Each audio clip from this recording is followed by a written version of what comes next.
दोस्तों नमस्कार। आप सब बिहार दरोगा परीक्षा की तैयारी कर रहे हैं और पीटी लगभग दिसंबर में हो जाएगा। लेकिन दोस्तों हम इतना ही कहना चाहेंगे कि पीटी परीक्षा देने के बाद एग्ज़ाम हॉल से आप निकले तो यह डाउट न रहे कि पीटी होगा कि नहीं, पीटी होगा कि नहीं। एकदम कॉन्फिडेंस रहना चाहिए कि पीटी होना है। इस तरह की तैयारी होनी चाहिए। थोड़ी सी भी कॉन्फिडेंस में कमी आएगी तो आप समझ जाइए कि आपका मेंस नहीं होने वाला है। जब भी हम लोग एग्ज़ाम देते हैं तो इतना कॉन्फिडेंस रहना चाहिए कि पीटी होगा ही। जब आपको यह कॉन्फिडेंस रहेगा तभी आप मेंस की तैयारी कर सकते हैं। आप मेंस की तैयारी शुरू कर पाएंगे। नहीं तो आप क्या सोचेंगे होगा कि नहीं होगा, आपको वो जुनून नहीं आ पाएगा। और वो जुनून नहीं आ पाएगा तो तैयारी भी आप नहीं कर पाएंगे। तो तैयारी नहीं कर पाएंगे तो मेंस होगा ही नहीं। पीटी पास भी कर गए किसी तरह तो मेंस नहीं होगा। तो आपको पीटी की परीक्षा देने के बाद एग्ज़ाम हॉल से निकले और सबको आप कह सके कि हमारा पीटी होने जा रहा है। इतना अगर कॉन्फिडेंस आपका रहता है तो आपको फाइनल सिलेक्शन से कोई रोक नहीं सकता है। थोड़ा सा भी इसमें कमी होगी आप फाइनल सिलेक्शन आपका गड़बड़ा जाएगा, क्योंकि जोश ही नहीं आएगा मेंस की तैयारी करने का। दूसरी बात कि जिसकी पीटी की तैयारी अच्छी है उसका मेंस भी अच्छा होगा। कि देखिए पीटी और मेंस दरोगा का आप देखेंगे तो सिलेबस में कुछ अंतर नहीं है, हल्का सा 1% पैटर्न में अंतर है। पीटी में करेंट अफेयर ज़्यादा पूछा जाता है, मेंस में नहीं पूछा जाता। रीजनिंग मैथ को लेकर भी कुछ है, लेकिन लगभग सेम है। और क्वेश्चन का लेवल क्या है, पीटी का जो क्वेश्चन का लेवल होता है उसी का एडवांस पर्सन होता है आपको मेंस में। तो अगर पीटी तैयार है तो आपका मेंस कोई निकालने से रोक नहीं सकता है। दूसरी बात कि अगर कन्फ्यूजन में है तो पीटी के रिजल्ट तक आप मेंस की तैयारी शुरू नहीं कर पाएंगे। और तैयारी शुरू नहीं कर पाएंगे तो मान लीजिए कि आपका मेंस नहीं होने जा रहा है, क्योंकि मेंस में फाइट बहुत तगड़ी हो जाती है। तो इसके लिए ज़रूरी है, कुछ टिप्स बताना चाहेंगे, लेकिन इसके लिए ज़रूरी है कि आपकी तैयारी अच्छी होनी चाहिए। सबसे पहली बात बता देते हैं, एग्ज़ाम में आपका टारगेट कम से कम 95% से ज़्यादा सवाल बनाने की होनी चाहिए। 95% से ज़्यादा सवाल बनाने की होनी चाहिए, क्योंकि कटअप तो ज़्यादा जाता है और निगेटिव मार्किंग तो है ही नहीं। हम इसको निगेटिव मार्किंग नहीं मानते, 1/10 निगेटिव मार्किंग है ही नहीं। तो मतलब हम आपके जगह पर रहते तो 100 का 100 क्वेश्चन टच करके आते, 1/10 निगेटिव मार्किंग नहीं। तो आपकी कोशिश होनी चाहिए एग्ज़ाम हॉल में आप ज़्यादा से ज़्यादा सवाल सोल्व करके आए। मान लीजिए 75 कटअप जा रहा है, 75 टच करके आए तो कुछ ना कुछ नेगेटिव होगा ही। तो आप ज़्यादा से ज़्यादा सवाल बना कर आए। हम तो कहेंगे 100 का 100 बना के आइए, फ़ायदा में रहेंगे। आप ये मेंटली प्रिपेयर्ड हो जाइए कि 95 से ज़्यादा हमको बना के आना है।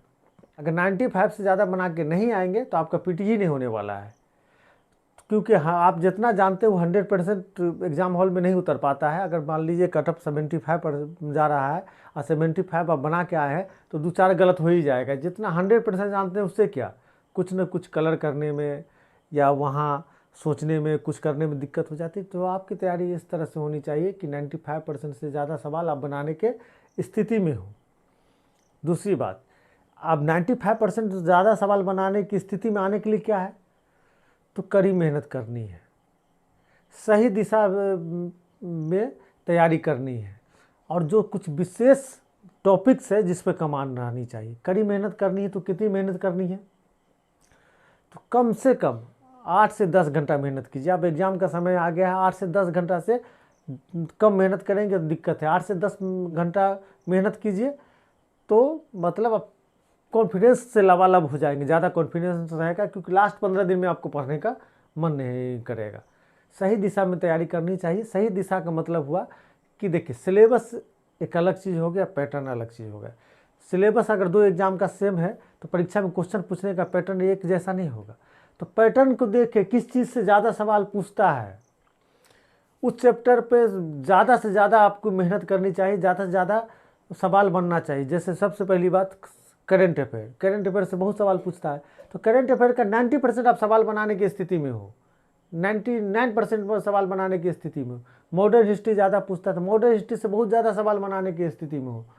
उसके अलावा साइंस ज़्यादा पूछता है तो साइंस से बहुत ज़्यादा सवाल बनाने की स्थिति में हो। इसको कहते हैं सही दिशा में तैयारी करना।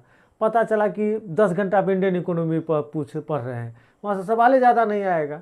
जितना भी आपका नॉलेज एग्जाम हॉल में सवाल नहीं बनेगा।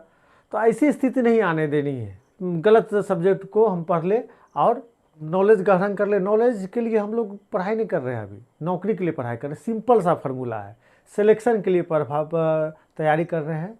बहुत तेज स्टूडेंट रोड पर घूम रहा है, ले आप समान सा स्टूडेंट नौकरी कर लेता है, जबकि तेज तेज स्टूडेंट को नौकरी नहीं होती। कभी सोचे हैं क्यों नहीं को नौकरी होती है? क्योंकि उन्होंने सही दिशा में प्रयास नहीं किया है। इसलिए स्मार्ट वर्क, समय के हिसाब से वर्क और सही दिशा में वर्क करनी चाहिए, तभी सिलेक्शन होगा। एक और समस्या बताते हैं कि छात्रों में क्या दिक्कत है कि दरोगा का फॉर्म फिलअप किया, एक प्रैक्टिस सेट खरीद लिया और तैयारी करना शुरू कर दिया। उन किसी को भी इस तरह से तैयारी करने वाले को नौकरी नहीं होने वाली है। तो हम बात करते हैं प्रैक्टिस सेट कब बनाना चाहिए। प्रैक्टिस सेट बनाने के लिए तो कुछ बातों को आपको ध्यान रखना है। प्रैक्टिस सेट बनाने के लिए ज़रूरी है कि जिस टॉपिक का बना रहे हैं उसका लगभग आपका कमांड होना चाहिए, तब आप प्रैक्टिस कीजिए। पता चला कि चैप्टर के बारे में समझ ही नहीं है, प्रैक्टिस सेट बना रहे हैं। प्रैक्टिस सेट तब बनाएंगे तो बहुत नुकसान हो जाएगा। तो जिस टॉपिक से का प्रैक्टिस सेट बनाना चाह रहे हैं उस टॉपिक का जानकारी रहना चाहिए। एग्जाम्पल देके समझाना चाहेंगे। आप भारत का स्वतंत्रता आंदोलन का प्रैक्टिस सेट बनाना चाह रहे हैं, तो भारत के स्वतंत्रता आंदोलन अर्थात 1885 से लेकर 1947 तक आप कम से कम 3-4 बार पढ़ चुके हो और 75% से कम ज़्यादा कमांड हो, तभी प्रैक्टिस सेट बनाइए। प्रैक्टिस सेट से तैयारी की शुरुआत नहीं करें। प्रैक्टिस सेट से तैयारी की शुरुआत नहीं करें। किसी भी हाल में समय नहीं बर्बाद करना, गलत एकदम हौच पस नहीं करना। बहुत ज़्यादा पढ़ने की ज़रूरत नहीं है दरोगा परीक्षा के लिए। 2D पॉइंट पढ़ना है, याद रहना चाहिए, हल्का कॉन्सेप्ट रहना चाहिए। बहुत ज़्यादा कॉन्सेप्ट की भी ज़रूरत नहीं है। तो मतलब 2D पॉइंट, आलतू फालतू चीज़ पढ़ा हुआ नहीं रहना चाहिए। जो चीज़ पूछा जाता है उसका पूरा क्लियर है। सिंपल सवाल और फेमस सवाल पूछा जाता है, आपको कमांड होना चाहिए। आप एवरेज सा छात्र हैं और औसत सवालों पे, जो एवरेज लेवल का, मीडियम मॉडरेट लेवल का सवाल है, उस पर आपका कमांड है, आप दरोगा हो जाइएगा। आप चाहिएगा कि टफ क्वेश्चन हमको याद हो, तब तो कभी नौकरी ही नहीं होगी, कोई भी नौकरी नहीं होगी। मॉडरेट लेवल की आपको तैयारी करनी है, सही दिशा में तैयारी करनी है, तो आपको नौकरी से कोई नहीं वंचित कर सकता है। बिहार दरोगा परीक्षा में इस पर सीटें कम है, भीड़ बहुत ज़्यादा है, बाहर के लोग भी भाग लेंगे। ऐसे भी कटअप 3-4 अंक औसतन बढ़ना चाहिए, तुलनात्मक रूप से बढ़ना चाहिए। तो औसतन नहीं, तुलनात्मक रूप से बढ़ना चाहिए। तो आप लोग कड़ी मेहनत कीजिए, किसी भी हाल में लापरवाही न करें। हमने वादा किया है कि आपको 3 subject, current affair, modern history और साइंस की तैयारी करवाएंगे, उसमें अपना सहयोग देंगे। साथ साथ आपको मतलब उसके बारे में बताएंगे किस तरह से तैयारी करनी चाहिए। इस सब दिशा में हमारी मेहनत होगी। मेरा उद्देश्य इतना ही है कि मेरे मेहनत से आपको 40 नंबर का एक्स्ट्रा बेनिफिट होना चाहिए। जो आपको तैयारी है उसके अलावा 40 नंबर में हमारा, 40 क्वेश्चन में हमारा सहयोग होना चाहिए। 40 नंबर नहीं, 40 क्वेश्चन में हमारा सहयोग होना चाहिए। इस दिशा में हम निस्वार्थ भाव से काम कर रहे हैं। आप देखते होंगे कि सुबह सुबह करेंट अफेयर का वीडियो अपलोड कर दिया जाता है, जबकि वीडियो बनाने में हमको दिक्कत होती है। शाम में आते हैं ऑफिस से, उसके बाद काम करते हैं, उसके बाद वीडियो बनाते हैं। किसी टाइपिस्ट से नहीं, खुद टाइप करके और खुद पढ़ के क्वेश्चन सेलेक्ट करते हैं। इसलिए क्वेश्चन का जो लेवल होता है, एक स्टैंडर्ड का क्वेश्चन रहता है। स्टैंडर्ड मतलब टफ नहीं, स्टैंडर्ड मतलब परीक्षा में पूछे जाने योग्य रहता है। तो अच्छे से तैयारी कीजिए, आपको सफलता से कोई वंचित नहीं कर सकता है। हमारी शुभकामना है आपके साथ। बहुत बहुत धन्यवाद।